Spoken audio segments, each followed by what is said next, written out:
Kajian di malam hari ini sebagaimana yang diminta, kita akan membahas tanda dari tanda-tanda kiamat besar. Sebenarnya pembagian tentang tanda-tanda kiamat itu ada tanda-tanda kiamat kecil dan tanda-tanda kiamat besar. Pembagian ini bukan dari Nabi. Nabi tidak pernah membagi bahwa ada tanda kiamat kecil, ada tanda kiamat besar. Biasanya kalau Nabi SAW bersabda tentang tanda-tanda kiamat, Rasul hanya menyebutkan bahwa ini adalah tanda-tanda kiamat. Lalu kenapa muncul ada pembagian? Sehingga ada namanya tanda-tanda kiamat kecil dan ada tanda-tanda kiamat besar. Lah yang membagi ini tanda kiamat kecil dan besar itu hanyalah para ulama. Kenapa para ulama membagi? Untuk memudahkan belajar, supaya ketika kita mempelajari tanda-tanda kiamat ini mudah kita pelajari dengan adanya rincian-rincian ulama itu. Ma'asyiral muslimin yang dimuliakan Allah Subhanahu wa taala, lah di antara tanda-tanda kiamat besar adalah munculnya satu makhluk yang disebut dengan Ya'juj wa Ma'juj. Siapa Ya'juj dan Ma'juj ini? Sejak kapan Ya'juj dan Ma'juj ini ada? Kemudian di mana mereka sekarang? Dan kapan keluar? Dan kalau seandainya keluar, apa yang dilakukannya? Dan bagaimana kematiannya? Inilah yang kita akan bahas 1 jam ke depan. Mudah-mudahan kita bisa mengambil ibrah, pelajaran dari kisah Ya'juj dan Ma'juj, karena kisah ini satu di antara qasasul Quran, kisah-kisah Al-Quran. Ma'asyiral muslimin yang dimuliakan Allah Azza wa Jalla, kalau kita mengkisahkan kisah Ya'juj dan Ma'juj itu tidak lepas daripada satu kisah seorang raja yang namanya disebut dalam Al-Quran. Raja tersebut disebut Dzulqarnain. Pokoknya kalau kisah Ya'juj itu tidak lepas dari kisah Dzulqarnain. Al-Imam Ibnu Katsir rahimahullahu ta'ala menukilkan riwayat dari Imam Mujahid, seorang ahli tafsir. Apa kata Imam Mujahid? Malikul ardi masyriqaha wa maghribaha arba'atu nafarin. Bahwa ada penguasa-penguasa dunia, maksudnya penguasa yang sebagian dunia dikuasainya.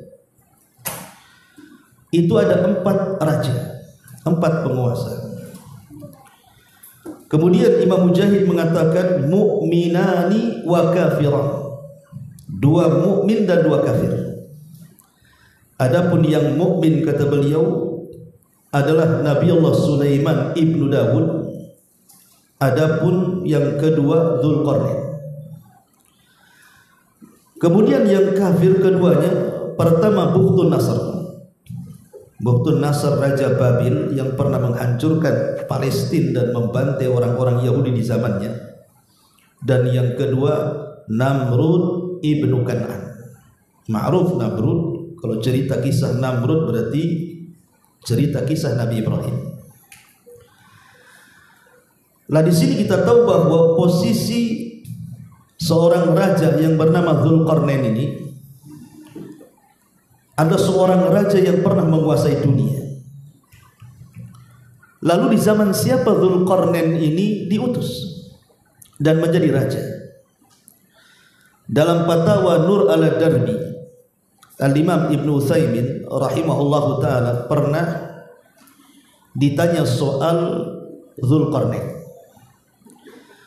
Maka kata Imam Ibnu Utsaimin rahimahullahu taala, dia mengatakan bahwa Dzulqarnain itu hidup di masa Nabiullah Ibrahim. Bahkan dia pernah haji bersama Ibrahim dan juga putranya Ismail. Dan Ibrahimlah yang menjadikan sebab Dzulqarnain itu masuk Islam. Yang memberikan hidayah kepada Dzulqarnain itu adalah Nabi Allah Ibrahim. Lah sejak itulah Dzulqarnain berpemahaman seperti pemahaman Nabi Ibrahim, mendakwahkan dakwah tauhid ke ujung barat, timur dan selatan, sebagaimana disebutkan dalam surah Al-Kahfi. Ma'asyiral muslimin yang dimuliakan Allah Azza wa Jalla, baik kita baca ayatnya yang berkenaan dengan kisah Dzulqarnain dan juga Ya'juj wa Ma'juj, baru kita jelaskan kisahnya. Disebutkan dalam surah Al-Kahfi, tepatnya ayat ke-83 sampai 98. Allah Subhanahu wa taala berfirman, yas'alunaka an dzil qarnaini qul sa'atlu 'alaikum minhu dzikra inna makkanna lahu fil ardi wa atainahu min kulli syai'in sababa fa'atba'a sababa hatta idza balagha maghribasy syamsi wajadaha taghrubu fi 'ainin hamiyatin wa wajada 'indaha qauman qulna ya dzal qarnain imma an tu'adziba wa imma an tattakhidha fihim husna qala amma man zalama fasawfa nu'adzibuhu thumma yuraddu ila rabbih fayu'adzibuhu adzaban nuqra wa amma man amana wa amila salihan falahu jazaa'al husna wa sanaqulu lahu min amrina yusra thumma atba'a sababa. Mereka bertanya-tanya kepada wahai Muhammad tentang Dzulqarnain, asbab nuzul daripada ayat ini. Jadi orang-orang Yahudi itu memberikan informasi kepada para pembesar musyrik Arab. Kita tahu bahwa ketika Nabi SAW berdakwah di Mekah, banyak tantangan yang dihadapi Nabi kan. Nah, salah satunya adalah Nabi SAW dihadapkan dengan orang-orang Quraisy. Lah orang-orang Quraisy ini kan sedemikian rupa menghalang-halangi dakwah Nabi SAW, termasuk juga mengorek-ngorek informasi tentang Nabi. Dengan cara apa? Dengan cara mengutus pembesar mereka untuk bertanya kepada orang-orang Yahudi yang ada di Madinah. Karena orang-orang Yahudi itu dianggap orang-orang cerdas. Maka oleh orang-orang Yahudi diajarkan beberapa soalan. Coba tanya kepada orang yang ngaku Nabi di Mekah itu, maksudnya Rasul, tentang 3 soalan. Kalau dia sanggup menjawab, berarti dia seorang Nabi. Tapi kalau dia tidak bisa menjawab, dustakan kenabiannya. 3 soalan itu, pertama, tanyakan kepada dia tentang sekelompok anak muda yang terjerembab dalam sebuah gua yang kisahnya sangat menakjubkan. Ceritakan mereka. Kemudian yang kedua, soal raja yang berkeliling dunia ke arah timur dan barat yang mengajak manusia kepada tauhid, bagaimana kabarnya? Kemudian yang ketiga, tanya kepada dia soal apa itu ruh. Kemudian orang-orang Yahudi pun memberikan kunci jawabannya kepada para pembesar musyrik Arab ini. Pulanglah para pembesar Quraisy ini ke Mekah. Kemudian menemui Nabi SAW. Kemudian mereka menjanjikan kepada Rasul, kalau bisa menjawab 3 soalan berarti engkau Nabi dan kami akan beriman, katanya. Tapi kalau engkau tidak bisa menjawab, berarti engkau bukan seorang Nabi dan kami akan mendustakan kenabian. Saking senangnya Rasul, kalau bisa menjawab 3 soalan itu, mereka akan beriman. Nabi pun mengatakan, baik, saya akan jawab pertanyaan kalian. Dan Rasul lupa mengucapkan insya Allah. Harusnya Rasul mengucapkan insya Allah. Kemudian soalan-soalan tadi diberikan kepada Nabi SAW. Kata Rasul, baik, besok jawabannya. Maksudnya besok jawabannya, karena Nabi SAW tidak mungkin menjawab kecuali dengan wahyu. Tak mungkin Rasul asal jawab. Ketika keesokan harinya Rasul tidak dapat jawaban karena Jibril tidak turun. Itulah bahayanya orang kalau tidak mengucapkan insya Allah tuh. Nabi saja bisa bermasalah tuh. Makanya kita kalau menjanjikan sesuatu itu katakan insya Allah, jangan iya atau tidak. Karena namanya sebuah peristiwa itu tidak lepas dari kehendak Allah. Hari kedua Jibril pun tidak turun sampai hari ke-14. Jibril juga tidak turun. Maka orang-orang Quraisy ini makin yakin bahwa dia adalah nabi palsu. Kalau dia seorang nabi kan punya jawaban. Maka sesaklah dada Nabi SAW. Maka tepat di hari ke-15 Jibril baru turun memberitahu jawabannya.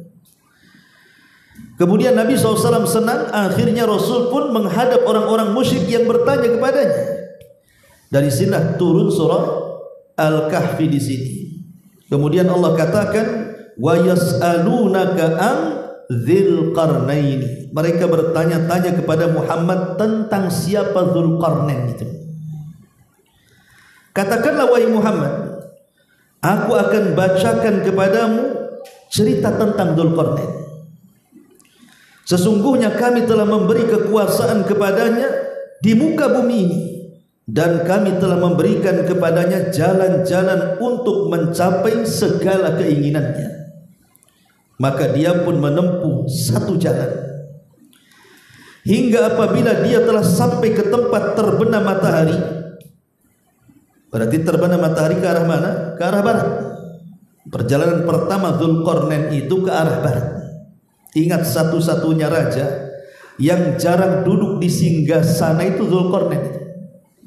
Sampai menurut riwayat Abdullah ibn Abbas radhiyallahu anhu, jadi Dzulqarnain itu melakukan perjalanan dakwah ke barat sampai ke timur sampai ke utara itu selama 500 tahun lamanya. Karena kan umat dulu kan panjang-panjang tuh usianya.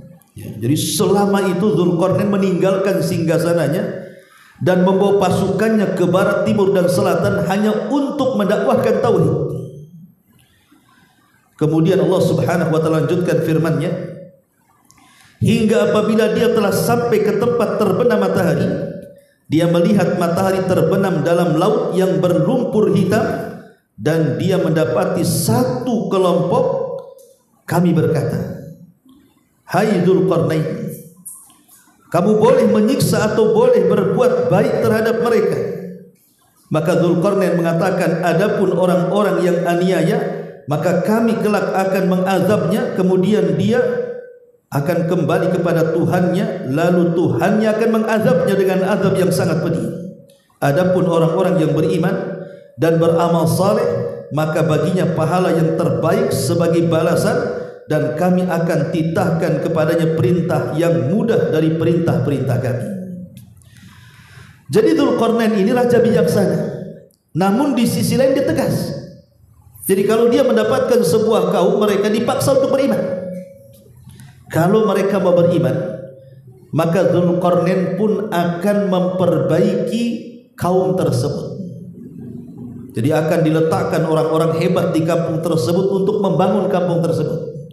Tapi kalau mereka menolak, maka Dzulqarnain tidak segan-segan untuk mengazab mereka. Memang seperti itu Raja Dzulqarnain, keras sekali. Tetapi bagaimanapun tidak lain dan bukan dia dalam rangka mentauhidkan Allah Subhanahu wa taala dan berdakwah supaya orang-orang itu bertauhid kepada Allah Azza wa Jalla. Ini perjalanan yang pertama. Perjalanan yang kedua, Allah Subhanahu wa taala mengatakan, hatta idza balagha matla'is syamsi, hatta idza balagha matla'as syamsi wajadaha tatlu'a ala qaumin lam naj'al lahum min duniha syitra kadzalika qad ahatna bima ladaihi khubra thumma atba'a sababa. Kemudian dia menempuh jalan yang lain, maksudnya jalan ke arah timur, hingga apabila dia telah sampai ke tempat terbitnya matahari. sebelah timur, dia mendapati matahari itu menyinari sekelompok umat yang kami tidak menjadikan bagi mereka sesuatu yang melindungi mereka dari cahaya matahari. Demikianlah, dan sesungguhnya ilmu kami meliputi segala apa yang ada padanya. Jadi arah yang kedua Dzulqarnain ke arah barat. Rupanya di arah barat, arah timur. Rupanya di arah sebelah timur Dzulqarnain mendapatkan kaum yang kita sebut dengan kaum primitif.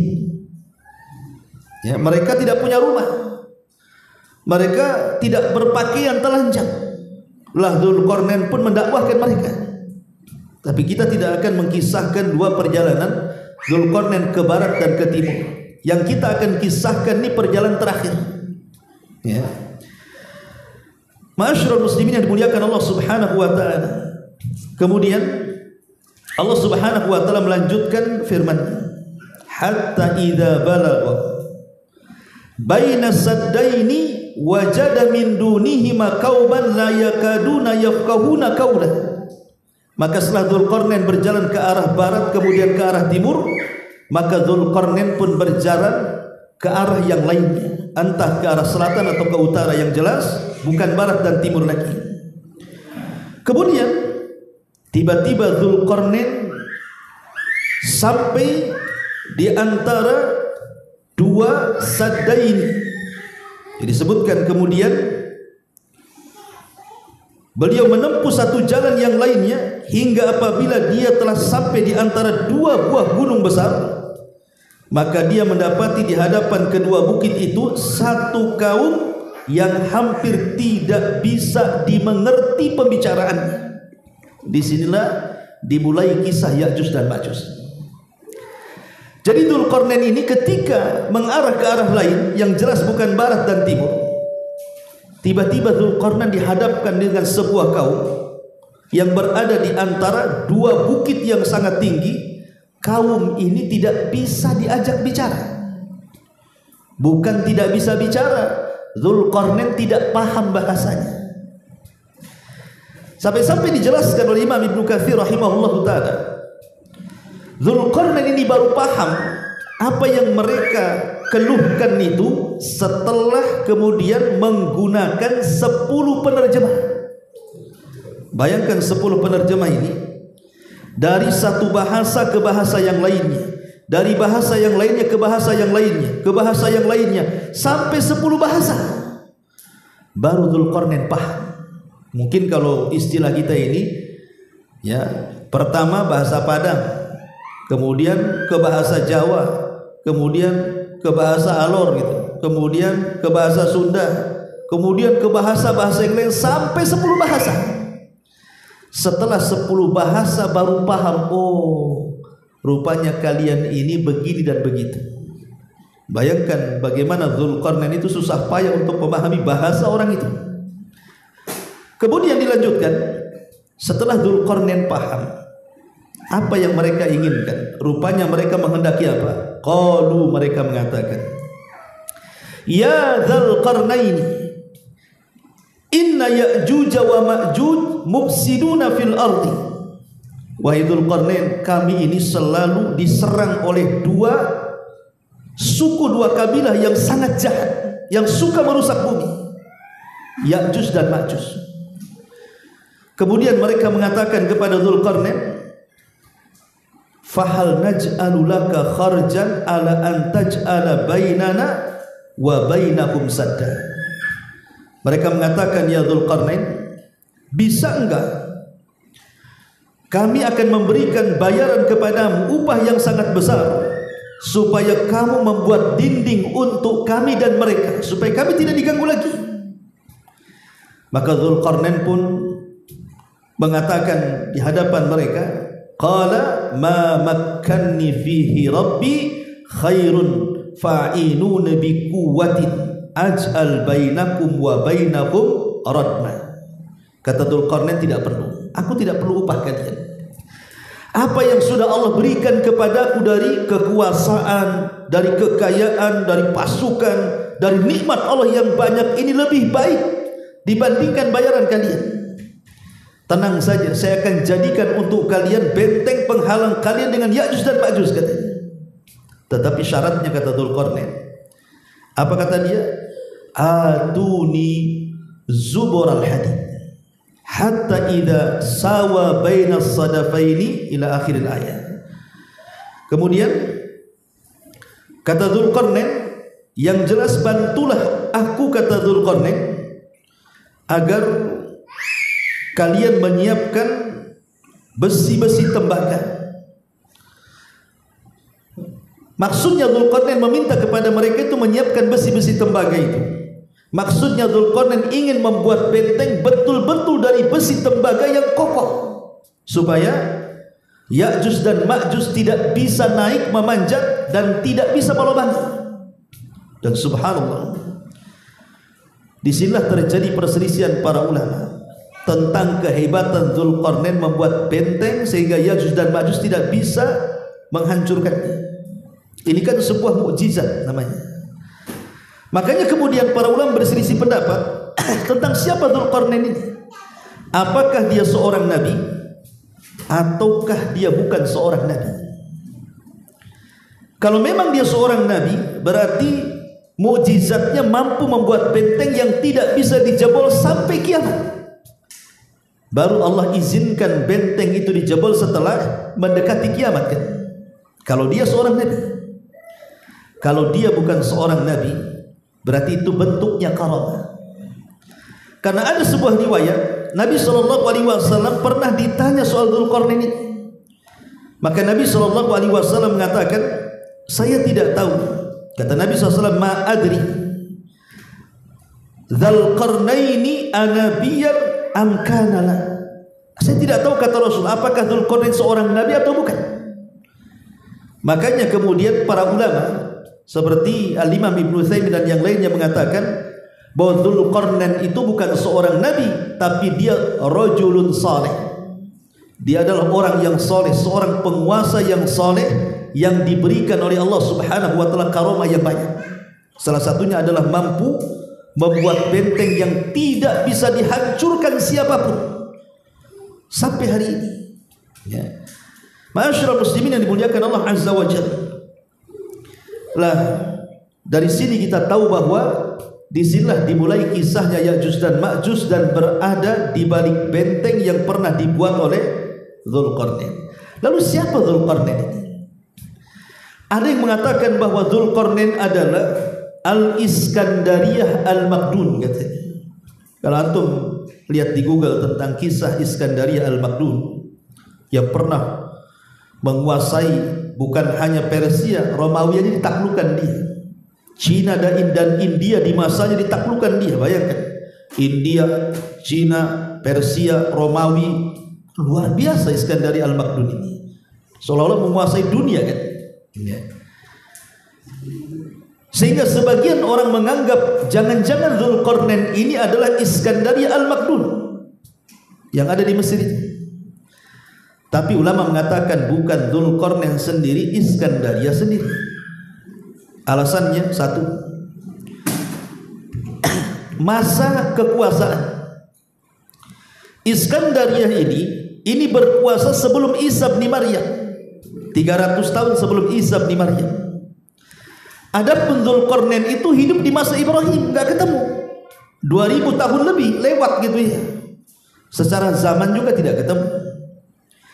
Kemudian yang kedua, Dzulqarnain ini seorang muslim, sementara Iskandari Al-Makdun ini seorang kafir. Dialah yang kemudian memiliki wazir menteri namanya Aristoteles, pencetus apa? Filosof Yunan, yang kemudian melahirkan banyak murid filosof seperti Plato yang semacamnya. Ya. Orang kafir dia. Dzulqarnain bukan orang kafir, Dzulqarnain orang Islam, muslim. Kemudian juga dari segi tempat, Aristoteles Al-Iskandariyah Al-Makdun ini dia turunan Mesir. Adapun Dzulqarnain ini turunan Arab. Jadi dari sisi manapun tidak bisa kita katakan bahwa Dzulqarnain itu adalah Iskandari Al-Makdun. Itu beda orang. Dzulqarnain sendiri, Iskandaria sendiri. Ma'asyiral muslimin yang dimuliakan Allah Subhanahu wa taala. Baik. Kita tidak akan membahas panjang lebar tentang Dzulqarnain. Kita fokus dengan kisah Ya'juj wa Ma'juj saja. Tapi bagaimanapun, kenapa saya singgung kisah Dzulqarnain sedikit, karena akan menyambung kisahnya nanti. Jadi di antara tanda-tanda kiamat besar memang terjadi silang pendapat ikhwan, mana duluan dan mana belakangan. Karena hadis-hadis tentang urutan kiamat besar itu kan banyak. Ada yang asap dulu, ada yang dajjal dulu, macam-macam lah. Sehingga kita tidak bisa memastikan urutan tentang tanda-tanda kiamat besar. Tapi saya mengambil pendapat yang dikuatkan oleh Al-Imam At-Tayyibi, yang dinukilkan oleh Al-Hafidz Ibnu Hajar rahimahullahu taala, bahwa tanda-tanda kiamat besar itu dimulai dari keluarnya Dajjal. Dan ingat bahwa fitnah Dajjal ini murni fitnah agama. Jadi Dajjal ini dikeluarkan hanya untuk memfitnah agama. Dan fitnah agama itu fitnah terbesar dalam hidup. Makanya kenapa Nabi SAW sampai berdoa meminta kepada Allah Subhanahu wa taala, la taj'al musibatana fi dinina. Ya Allah, jangan kau jadikan musibah kami menimpa agama kami. Karena kalau musibah dunia paling tinggi kematian ya, tapi kalau musibah agama ini bisa sampai masuk neraka. Bukan hanya mati di dunia, diazab pula di neraka. Lah Dajjal itu dikeluarkan untuk memfitnah agama. Orang dibuatnya murtad, kemudian disuruh menyembah dirinya. Dajjal ini kan awalnya ngaku nabi, kemudian belakangan ngaku Tuhan. Lah ketika Dajjal keluar, banyak manusia yang terfitnah oleh Dajjal. Maka Allah Subhanahu wa taala hendak menghentikan fitnah Dajjal dengan cara apa? Menurunkan Isa bin Maryam. Kenapa Imam Mahdi dengan pasukannya tidak sanggup membunuh Dajjal? Karena Rasul yang mengatakan Dajjal itu tidak bisa dibunuh kecuali oleh seorang nabi. Makanya ketika Nabi SAW mengatakan di hadapan para sahabatnya, kalau aku hidup sementara Dajjal hidup di tengah-tengah kalian, aku yang akan melawannya. Yang jadi masalah adalah ketika aku sudah mati, Dajjal pula ada di tengah kalian, maka masing-masing kalian akan menghadapinya dan kalian tidak akan sanggup menghadapinya. Makanya kemudian hikmahnya Isa bin Maryam, kenapa sampai hari ini belum mati? Satu-satunya nabi yang disisakan Allah dan tidak meninggal sampai hari ini adalah Isa bin Maryam. Diangkat oleh Allah, dan Rasul pernah berjumpa dalam peristiwa Isra Mi'raj di langit kedua dengan Isa bin Maryam. Lah Isa ini diutus oleh Allah Subhanahu wa taala di akhir zaman bukan dalam rangka menyebar risalah, tidak. Karena ketika diangkat sudah sempurna risalahnya. Ada tugas lain yang Allah bebankan kepada dia. Lah salah satunya adalah membunuh Dajjal. Maka ketika kemudian Dajjal muncul, bayangkan Dajjal muncul di mana? Di negara yang mayoritas orang-orang Syiah hari ini, Khorasan. Khorasan di mana? Di Irak. Munculnya di Khorasan. Matinya di mana? Di negara yang mayoritas banyak orang-orang Yahudi di situ, Israel. Di situ ada Babilon, sebuah kota. Dajjal mati di situ. Seolah-olah ada korelasi antara Syiah dan Yahudi di sini kan? Ya. Karena munculnya di Khorasan. Khorasan di mana? Di Irak. Dan sekarang banyak orang-orang Yahudi di Khorasan. Dan akan mati di Babilon, di kota yang sangat dimuliakan oleh negara Israel. Disitulah Dajjal dibunuh oleh Isa bin Maryam.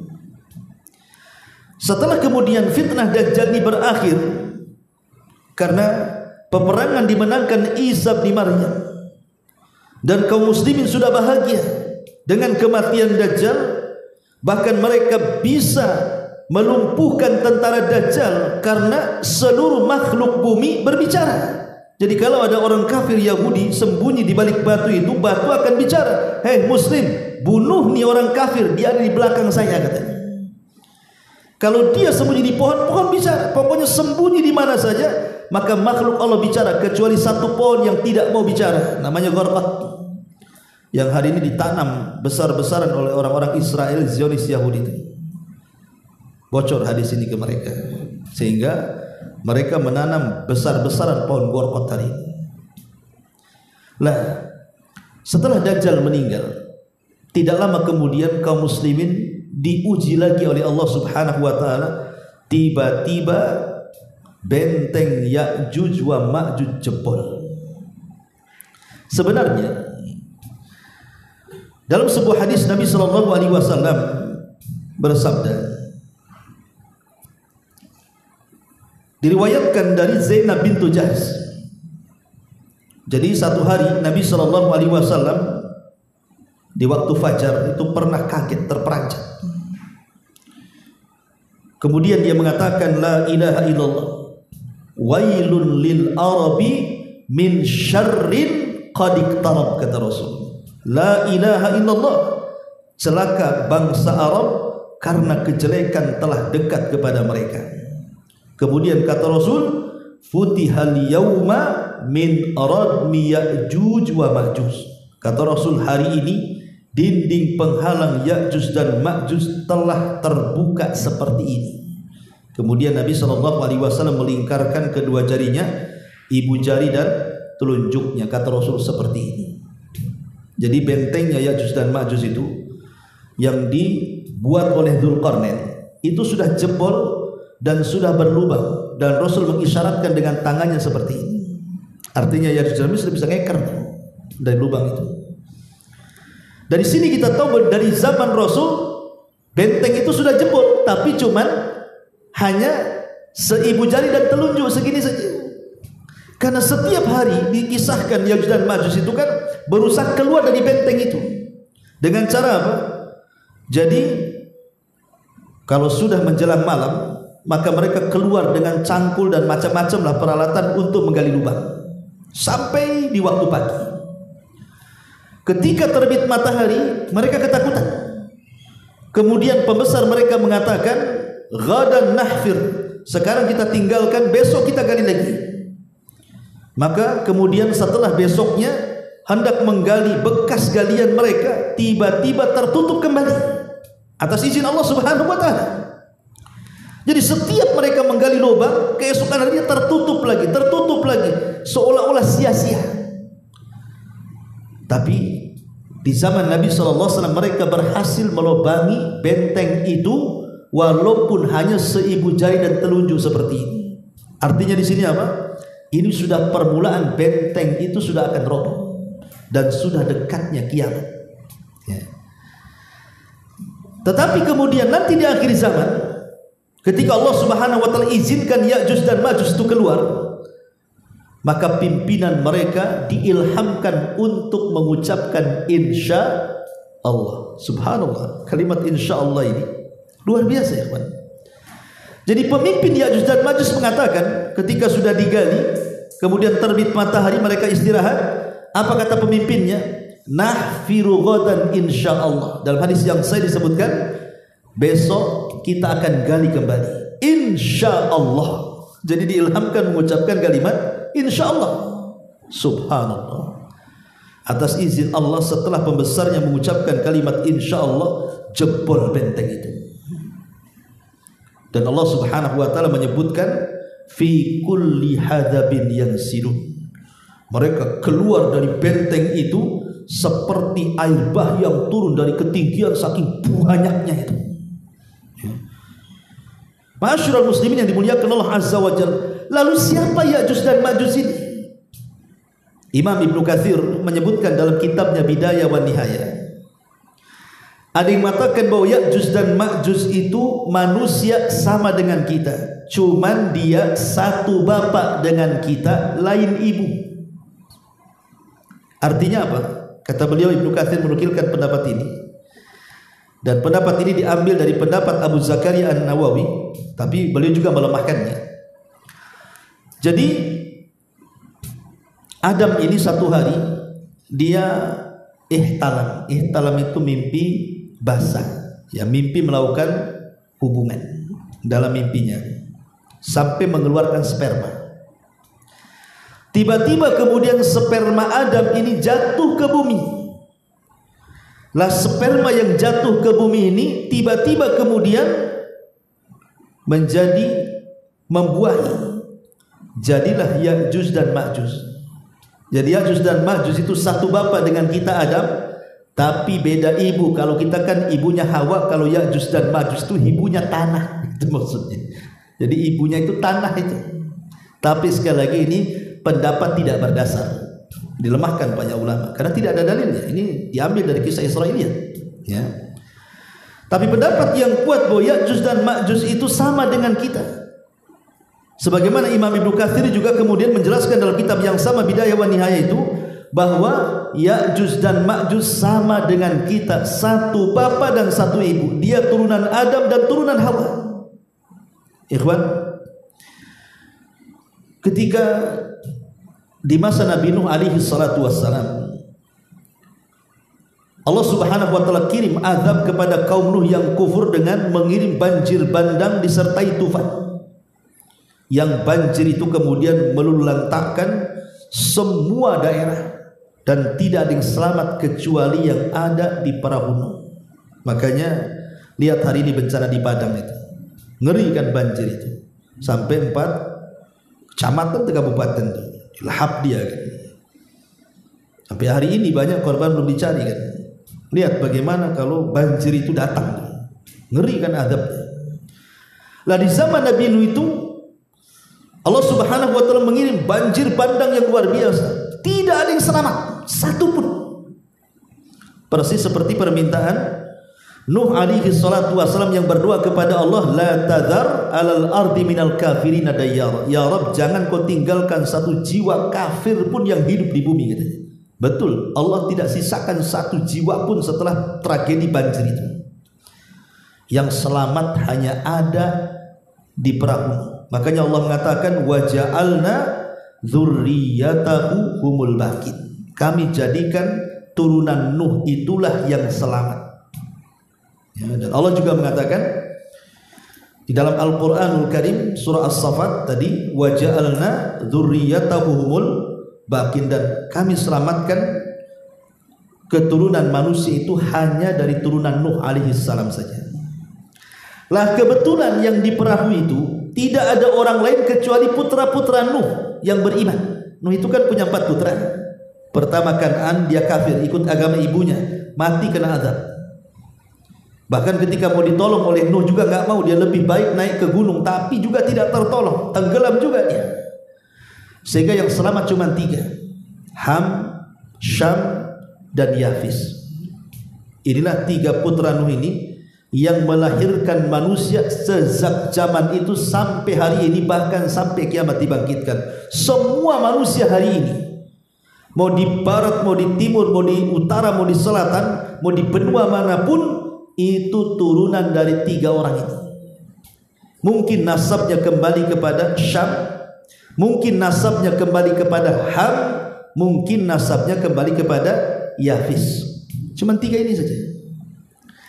Lah Syam ini disebut Abul Arab, maka orang-orang Arab itu nasabnya sampai ke Syam, putra. Adapun Ham ini disebut Abu Sudan, orang yang berkulit hitam, daerah Sudan dan sekitarnya, ya orang-orang Somalia, pokoknya yang berkulit hitam tuh, maka mereka nasabnya kepada Ham. Adapun orang-orang yang seperti kita, yang matanya sipit-sipit, kecil-kecil, bulat-bulat, ini turunan Yafis. Ya, kalau umumnya orang-orang Asia ini, kalau ditarik nasabnya itu sampai kepada Yafis putra Nuh. Lah di antara turunan Yafis putra Nuh adalah Ya'juj dan Ma'juj. Jadi Ya'juj dan Ma'juj itu manusia. Dia bukan makhluk aneh. Walaupun ada, kita tidak mengingkari beberapa pendapat para ulama yang mengatakan bahwa Ya'juj dan Ma'juj itu adalah makhluk yang sangat besar, semacam raksasa. Sampai-sampai kemudian disebutkan dalam hadis yang lemah, tidak bisa dijadikan sandaran, karena mungkin diambil dari kisah-kisah Israiliyat.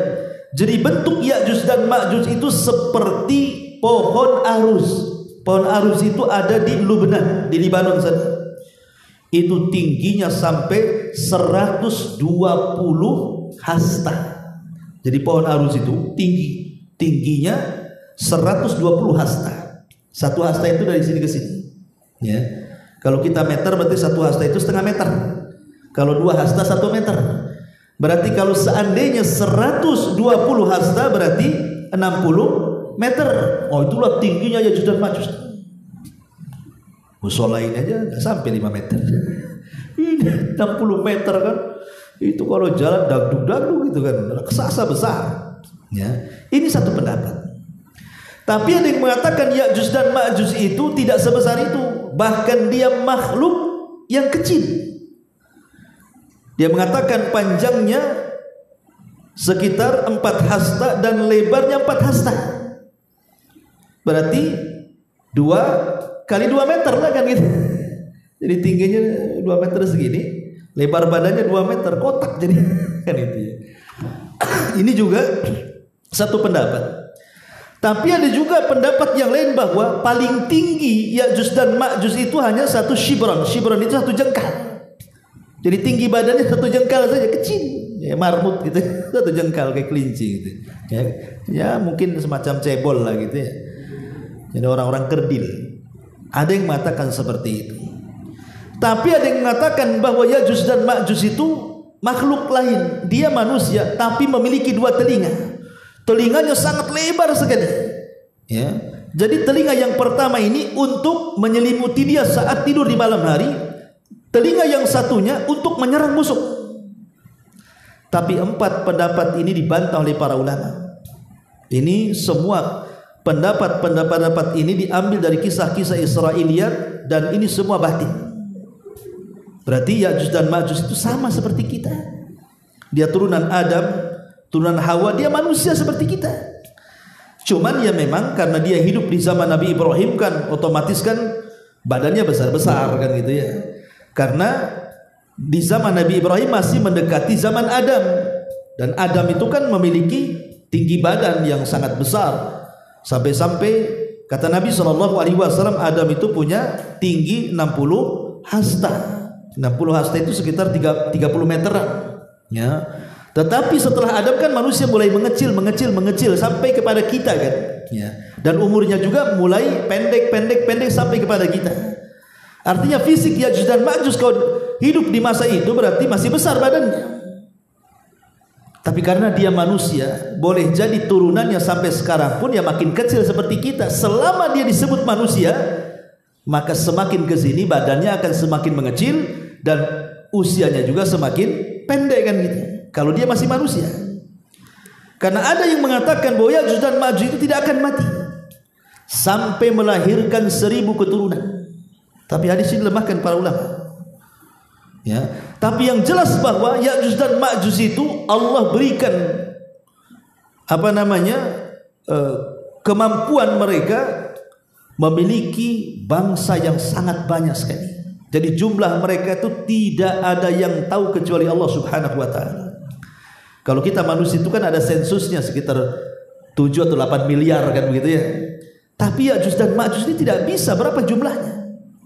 Makanya disebutkan dalam hadis yang sahih ketika Adam alaihi salatu wassalam berdialog dengan Allah Subhanahu wa taala. Apa dialognya?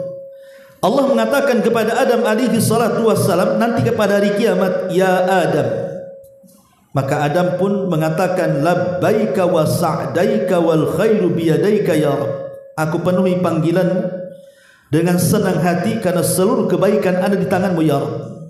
Ada apa wahai Rabb? Maka Allah Subhanahu wa taala mengatakan kepada Adam, ya Adam, akhrij bi'san nar. Wahai Adam, keluarkan dari keturunanmu orang-orang yang akan dimasukkan ke dalam neraka. Adam kaget. Kok bisa dari keturunannya dimasukkan ke neraka? Maka kemudian para sahabat pun kemudian heran dan bertanya kepada Nabi SAW, ya Rasulullah, ayyuna dzalika al-wahid. Ketika kemudian Adam dikatakan bahwa keluarkan dari turunanmu yang akan masuk neraka, kemudian Adam mengatakan siapa mereka? Maka Allah mengatakan setiap 1000 dari keturunanmu yang 1 masuk surga, yang 999 masukkan ke neraka. Kan sahabat kan bingung jadinya kan. Makanya bertanya, Ya Rasulullah, ayuna dzalikal wahid? Wahai Rasul, yang satu itu di antara kami siapa katanya? Maka Nabi SAW mengatakan, abshiru fa inna minkum wahidan wa min Ya'juj wa Ma'juj alfan. Kemudian Rasul mengatakan, berbahagialah kalian, yang satu itu dari kalian, yang 1000 itu dari Ya'juj dan Ma'juj. Artinya yang satu diambil dari 1000, berarti jumlah Ya'juj dan Ma'juj itu 999 berbanding 1. Jadi satu dari kita, 999 dari mereka. Kalau 10 dari kita, ya kalikan saja 999 kali 10, berarti jumlah mereka itu jauh lebih banyak dibandingkan jumlah kita maksudnya. Makanya Rasul sampai mengatakan, kalian sangka jihad sudah terputus? Tidak, kata Rasul. Jihad itu tetap ada sampai kalian mendapatkan sebuah kaum yang tidak bisa kalian perangi dan tidak bisa kalian bunuh. Apa maksudnya? Ya'juj dan Ma'juj. Bagaimana cara merangi? Jumlahnya sekian banyak, 1 lawan 999 pula. Cemana kan menang coba? Antum dikeroyok 30 orang aja babak belur. Dikeroyok 999 sebentar aja mati kan itu ya. Makanya kata Rasul, kaum yang tidak bisa diperangi, jangan kita orang biasa. Nabi Musa alaihi salatu wassalam sampai difirmankan oleh Allah Subhanahu wa taala, disebutkan dalam hadis itu. Apa kata hadis yang sahih yang dikeluarkan oleh Nawas ibn Sam'an radhiyallahu anhu? Idza hauhallahu ila Isa, ketika Allah mewahyukan kepada Isa bin Maryam di akhir zaman, inni qad akhrajtu ibadan li la yadani li ahadin bi qitalihim. Sesungguhnya aku telah mengeluarkan hamba-hambaku, tidak ada seorang pun dari mereka yang sanggup mengalahkannya. Maksudnya Ya'juj dan Ma'juj. Faharriz ibadi ila Tur, selamatkan hamba-hambaku wahai Isa, sembunyi di bukit Tur. Coba bayangkan, Isa saja yang bisa membunuh Dajjal tidak sanggup memerangi Ya'juj dan Ma'juj. Disuruh sembunyi di bukit Tur. Kenapa ke arah bukit? Karena Ya'juj dan Ma'juj mereka trauma untuk naik ke atas bukit. Trauma dengan apa? Dengan penjara yang pernah dibuat oleh Dzulqarnain. Mereka tidak akan naik. Makanya disuruh sembunyi di ketinggian. Lah Ya'juj dan Ma'juj berusaha kemudian mengepung mereka, tapi mereka tidak naik. Mereka trauma untuk naik gunung. Makanya Isa bin Maryam pun dengan kaum muslimin yang tersisa sembunyi di atas bukit Tur sampai mereka kelaparan. Sampai-sampai dikisahkan dalam hadis yang sahih, kepala kerbau itu lebih berharga dibandingkan dirham dan dinar, saking kelaparannya. Ya. Ma'asyiral muslimin yang dimuliakan Allah Subhanahu wa taala.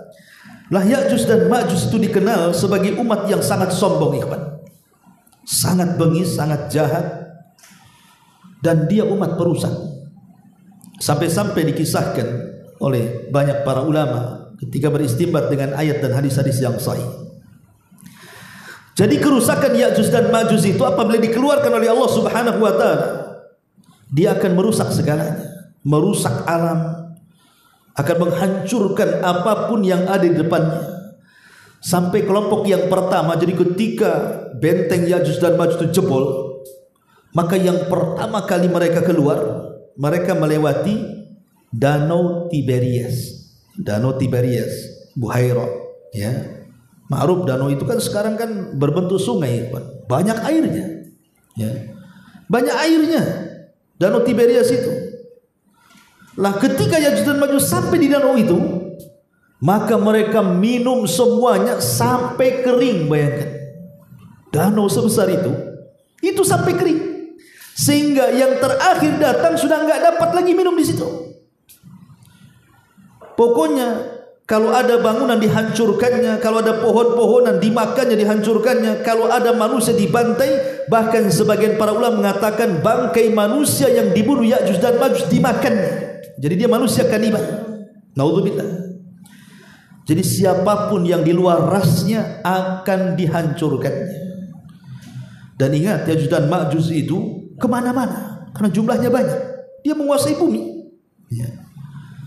Sampai-sampai kemudian saking banyaknya mereka dan kehancuran yang luar biasa yang ditimbulkannya, ketika merasa bahwa makhluk bumi dari kalangan manusia sudah dibantainya, mulai mereka congkak dan sombong. Kemudian mereka menatap langit dan mengatakan, qatalna man fil ardi sanaqtuluhu man fis sama. Kata, kami sudah membunuh orang-orang yang di bumi, sekarang yang di langit ku bantai juga. Coba sombong. Bumi ini kecil, langit ini besar, dan makhluk yang ada di langit itu para malaikat. Satu malaikat saja tidak bisa dihadapi Ya'juj dan Ma'juj. Siapa? Malakul maut. Sampai bisa menghadapi malakul maut. Itulah kesombongan Ya'juj dan Ma'juj. Dia mau membantai makhluk yang ada di langit. Coba gimana caranya? Tapi Allah subhanahu wa ta'ala adalah zat pembuat makar terbaik. Wa makaru makran wa makarna makran wallahu khairul makirin. Silahkan kalian buat makar, tapi Allah pun punya makar, dan Allah sebaik-baik makar. Akhirnya Ya'juj dan Ma'juj mengarahkan tombak panah mereka, batu-batu mereka dilempar ke langit. Subhanallah. Allah membuat makar, disedot itu panah, tombak, senjata yang mereka lempar ke langit sampai menembus awan. Kemudian dikembalikan lagi panah dan tombak-tombak mereka ke bumi. Kemudian di ujung-ujung panah dan tombaknya itu seolah-olah ada darah yang menempel di situ. Jadi seolah-olah mereka sudah membunuh orang-orang yang di langit, katanya. Lihat, tombak dan panah kami penuh berlumuran darah, berarti mereka sudah terbantai. Sombong. Ya. Ma'asyiral muslimin yang dimuliakan Allah subhanahu wa ta'ala, lah kesombongan inilah yang mengakibatkan akhirnya Ya'juj dan Ma'juj diazab oleh Allah subhanahu wa ta'ala. Ada sebuah ayat yang mengatakan, wa ma kunna mu'adzibina hatta nab'atha rasulan. Kami tidak mungkin mengadab sebuah kaum sampai diutus rasul kepada mereka. Lah Ya'juj dan Ma'juj itu kan hidup di balik benteng, entah berantah di mana. Kita tidak tahu rasul sampai enggak kepada mereka dari kalangan nabi dan rasul. Kenapa Allah azab? Padahal Allah mengatakan kami tidak mungkin mengadab sampai diutus rasul. Maka dijawab oleh para ulama bahwa sudah sampai sebenarnya ajaran para rasul terdahulu kepada Ya'juj dan Ma'juj. Cuma mereka tidak beriman dan ditakdirkan masuk neraka atas lisan Nabi SAW.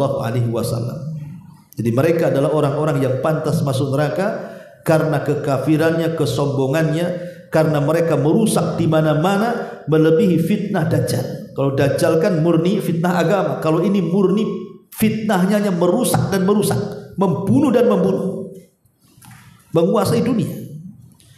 Maka dari sinilah Isa bin Maryam yang berada di atas bukit Tur itu berdoa kepada Allah, meminta agar Allah subhanahu wa ta'ala menghentikan kerusakan Ya'juj dan Ma'juj ini. Akhirnya Allah mengijabah doa Isa bin Maryam dan doa kaum muslimin yang berada di bukit Tur itu. Dari sinilah Allah subhanahu wa ta'ala mulai mengadab mereka. Dengan cara apa? Subhanallah. Apakah mengirim para malaikat kemudian membantai mereka, ataukah mengirim bencana berupa banjir ataupun gempa atau yang lainnya, atau mengirim binatang-binatang buas untuk menghancurkannya? Tidak. Yang Allah kirim makhluk yang sangat kecil. Bayangkan, untuk merontokkan kesombongan Ya'juj dan Ma'juj. Apa makhluk yang kecil? Naghaf. Naghaf itu semacam ulat. Ulat yang biasa masuk di hidung kerbau atau kambing, yang kalau masuk merusak badannya kemudian mati. Coba, makhluk yang kuat merasa sombong dan congkak bisa kalah dengan seekor ulat. Begitulah Allah merontokkan kesombongan. Ulat di mana-mana, menjadi wabah ulat di mana-mana. Dan tidak ada satupun Ya'juj dan Ma'juj kecuali masuk ulat di lubang hidungnya. Subhanallah. Disebutkan dalam hadis yang sahih, kematian Ya'juj dan Ma'juj itu serentak. Jadi satu mati, mati semua. Coba. Bukan hari ini, besok ini, minggu depan ini, enggak. Pokoknya satu mati, mati semua. Begitulah Allah Subhanahu wa taala apabila berkehendak, idza arada syai'an an yaqula lahu kun fayakun. Allah kalau menghendaki sesuatu jadi. Ya. Jadi Allah Subhanahu wa taala hanya mengutus ulat, bayangkan. Tidak mengutus harimau, tidak mengutus buaya, tidak mengutus binatang-binatang buas, tidak, hanya mengutus ulat. Sama ketika kalau kita berkisah tentang kisah tentang Saba, negeri Saba, yang dalam Al-Quran dikisahkan Saba itu seperti surga di zamannya. Negeri Saba itu yang ada di Yaman dihancurkan oleh Allah Subhanahu wa taala dengan apa? Dengan tikus. Jadi Allah kirim tikus untuk merusak bendungan. Tapi tikusnya besar, sebesar kucing. Ya mungkin tikus got lah ya. Dan zaman dulu kan bendungan bukan kayak sekarang pakai semen, pakai batu. Kalau digorogoti tikus ya hancur lah itu gigi tikus tuh kan itu. Kalau dulu kan buat bendungan kan pakai kayu, ya kan? Habis digorogoti. Namanya bendungan, kalau satu kayu jebol ya jebol semua lah. Kalau sudah ada celah air masuk, mudah itu air itu untuk menjebol bendungan. Jebol bendungan Satma Arib itu. Akhirnya melantakkan negeri Saba, coba bayangkan. Karena kesombongannya Allah kirim tikus. Sama dengan Raja Abraha yang hendak menyerang Ka'bah kan. Allah kirim apa? Burung laut yang disebut dengan ababil, entah dari mana datangnya tuh. Ya. Tiba-tiba menghancurkan Abraha kan. Begitulah Allah Subhanahu wa taala kalau berkehendak hendak menghancurkan kesombongan dari makhluk-makhluk yang congkak itu, tinggal mengirim tentara-tentaranya. Dan tentara Allah ini semua makhluk bisa dijadikan tentaranya. Ya. Maka Ya'juj dan Ma'juj mati dibunuh oleh ulat nagaf. Yang namanya makhluk ataupun Ya'juj dan Ma'juj kan jumlahnya banyak, ikhwan. Ya setiap satu jengkal ada bangkainya lah kan gitu. Bandingannya 1 banding 999. Apa enggak di mana-mana tuh bangkainya tuh. Sampai-sampai dijelaskan dalam hadis yang sahih bagaimana bersyukurnya para binatang itu dengan kematian Ya'juj dan Ma'juj itu. Kenapa? Karena binatang-binatang khususnya pemakan bangkai itu mereka senang bersyukur kepada Allah dapat makanan banyak kan begitu ya. Sampai binatang-binatang ya pokoknya pemakan bangkai lah, harimau, macan, hyena atau apa atau burung, senang mereka bersyukur kepada Allah, banyak makanan mereka sampai gemuk-gemuk. Tapi karena Isa bin Maryam khawatir ini akan menjadi wabah di mana-mana, maka dia berdoa kepada Allah supaya Allah membuang bangkainya. Maka dikirimkan dalam hadis yang sahih burung sebesar unta, kemudian mengambil jasad itu, semua jasad Ya'juj dan Ma'juj yang ada di permukaan bumi daratan itu, entah dibuang ke mana, ke lautan mana, sampai betul-betul bersih. Ya namanya yang membuang burung ya sebersih-bersihnya membuang bangkai masih ada sisanya lah, tidak mungkin gak ada sisanya, entah darahnya, entah kotorannya, entah apanya, kan masih ada sisanya kan. Makanya Isa berdoa kembali agar Allah membersihkan bumi dengan sebesar-besarnya, dengan sebersih-bersihnya, diturunkanlah hujan yang sangat besar, kemudian banjir di mana-mana. Lah banjir inilah yang membawa sisa-sisa bangkainya Ya'juj dan Ma'juj sampai bumi betul-betul steril. Dari situlah Allah Subhanahu wa taala jadikan bumi itu subur dan makmur, seolah-olah seperti awal diciptakannya.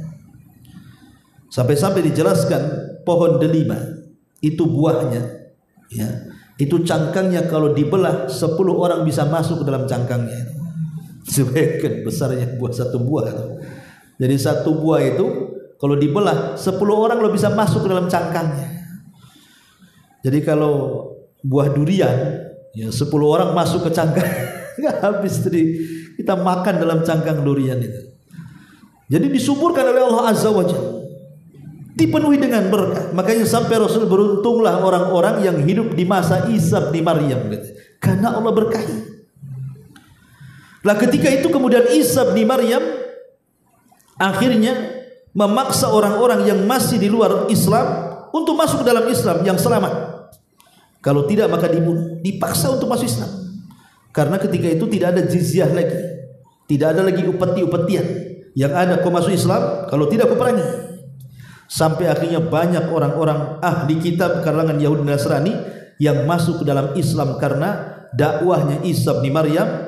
Kemudian Isa pun sebelum matinya dia sempat melaksanakan haji.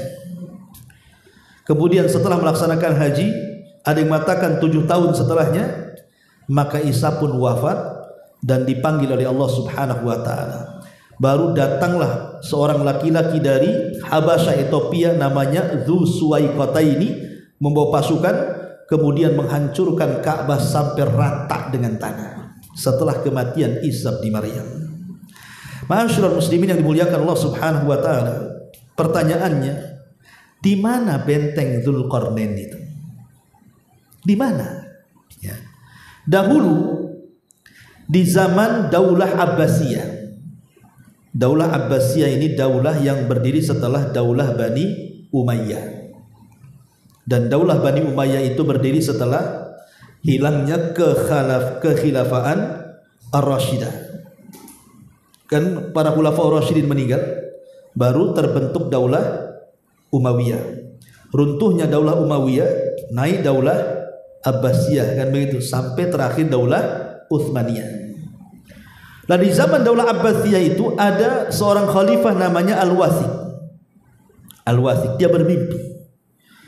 Dalam mimpinya dia dikagetkan bahwa benteng Ya'juj dan Ma'juj itu jebol. Itu dia bermimpi dan itu berkali-kali mimpinya, sehingga membuat kekhawatiran sang khalifah.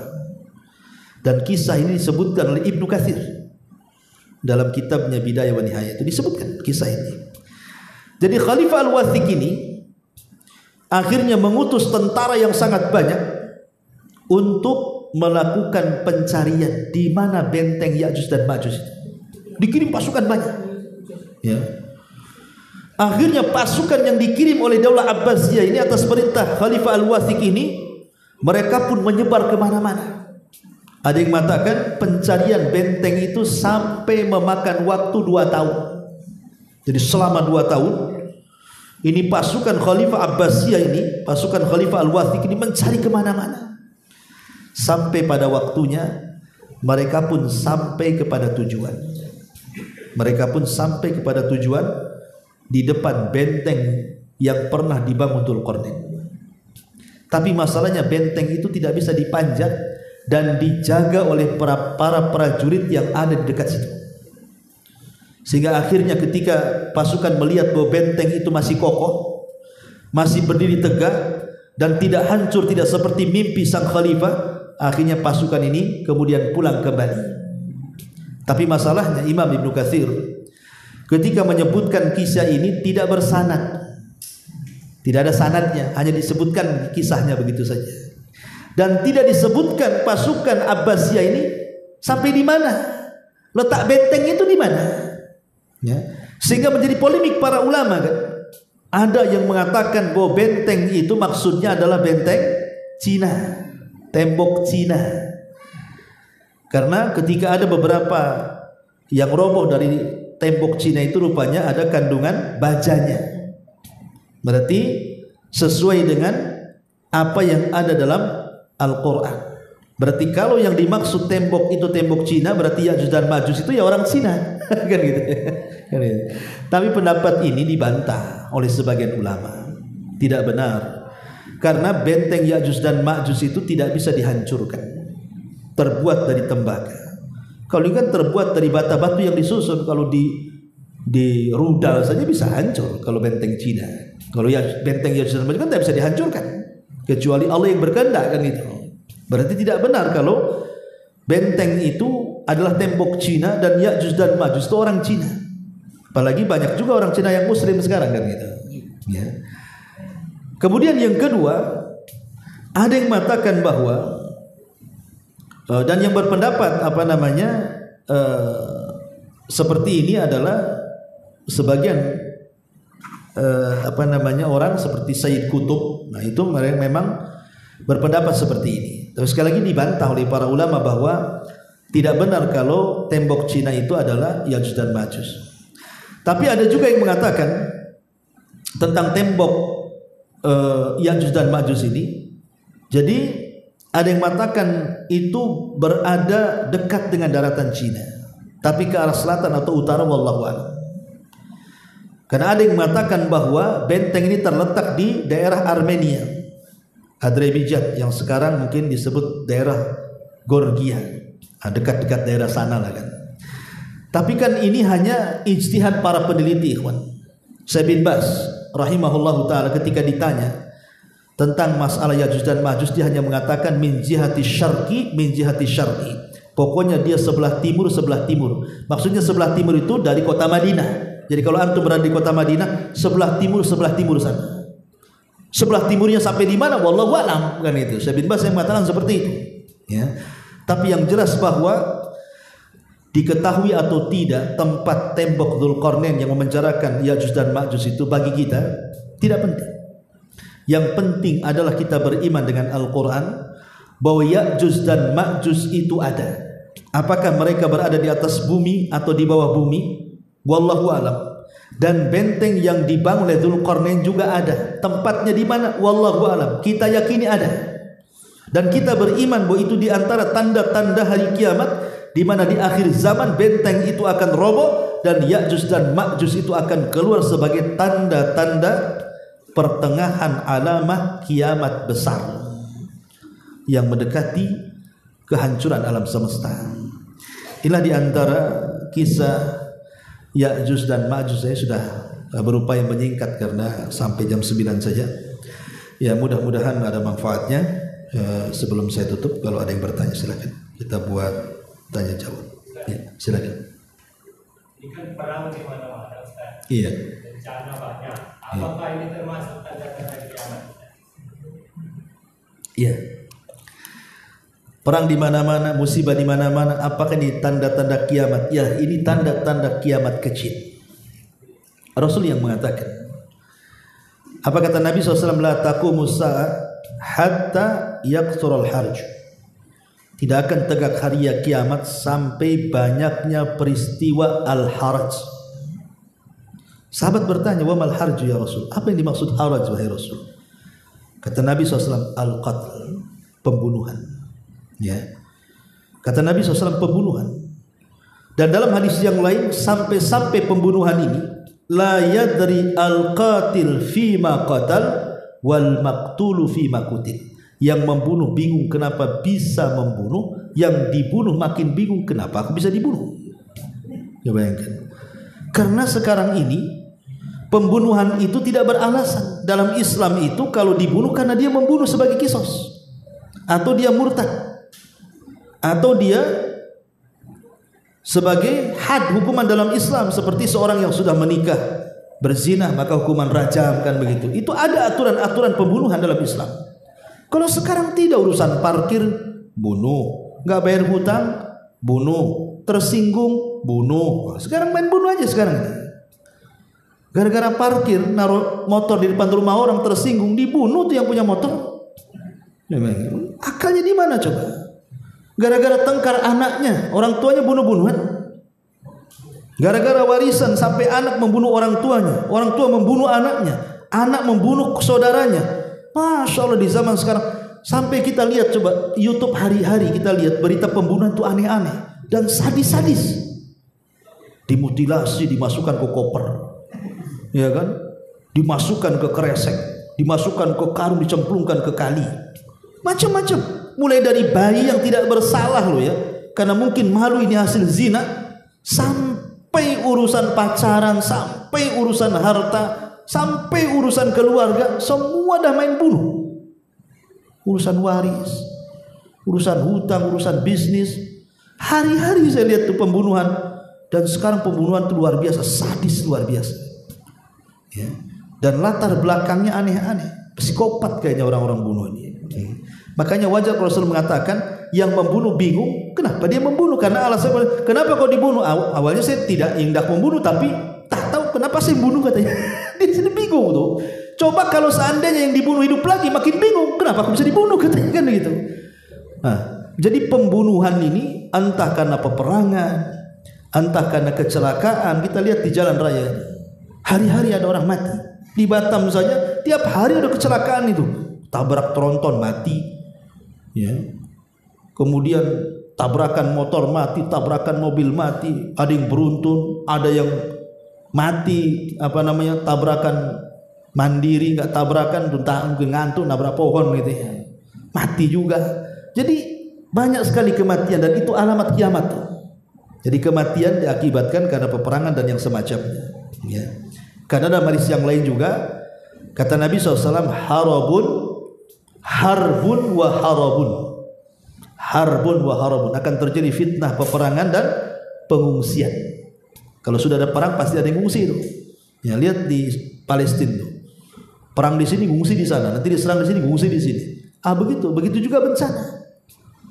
Ya, banyaknya banjir, kemudian gempa, semuanya itu adalah tanda-tanda kiamat kecil. Tapi ingat ikhwan, tanda-tanda kiamat kecil itu berbeda dengan tanda-tanda kiamat besar. Tanda-tanda kiamat kecil ini dia tidak bertentangan dengan hukum alam. Dia tidak bertentangan dengan ilmu fisika. Ya, coba umpamanya terjadi gunung meletus, kemudian gempa, di situ ada teori ilmiahnya. Entah geser lempengan, entah apa kan, ada teori ilmiahnya gitu kan. Jadi tanda-tanda kiamat kecil itu tidak bertentangan dengan ilmu fisika dan alam. Tapi kalau sudah tanda-tanda kiamat besar, inilah yang bertentangan dengan ilmu alam dan fisika. Bagaimana matahari bisa terbit dari barat? Di mana teorinya? Ya kan? Nah, baru itu aneh-aneh. Kemudian binatang keluar dari perut bumi ini gimana ceritanya? Ya. Nah, baru kalau tanda-tanda kiamat besar itu sudah aneh-aneh tuh. Tapi kalau tanda-tanda kiamat kecil ini ya masihlah sesuai dengan ilmu alam dan ilmu fisika, tidak bertentangan dengan teori-teori ilmiah gitu maksudnya. Tetapi penyebab bencana itu sekali lagi karena maksiat, karena ada orang yang mereka menghilangkan teori agama, hanya berpatokan kepada teori dunia. Jadi kalau ada bencana, oh itu lempengan geser, gitu. Otaknya ke situ saja. Tapi kita yang beragama kan bukan itu. Kenapa bisa lempengan bergeser? Kenapa Allah geser? Ada apa? Nah itu kalau kita kan orang beriman kan bertanya. Dan Allah mengatakan, ma asaba min musibatin illa fabima kasabat aidikum wa ya'fu an katsir. Tidaklah musibah yang menimpa kecuali karena ulah tangan kita. Jadi kalau ada musibah di mana-mana pasti di situ ada maksiat. Makanya Umar sampai mengatakan ketika terjadi gempa di Madinah, apa kata Umar? Kalau sampai gempa datang 2 kali, aku tidak mau satu atap dengan kalian. Pasti kalian ada yang bermaksiat, kata Umar. Bayangkan Umar sampai ngomong begitu. Ya. Jadi intinya bahwa itu semua adalah tanda-tanda kiamat, tapi itu tanda-tanda kiamat kecil, bukan tanda-tanda kiamat besar. Wallahu a'lam.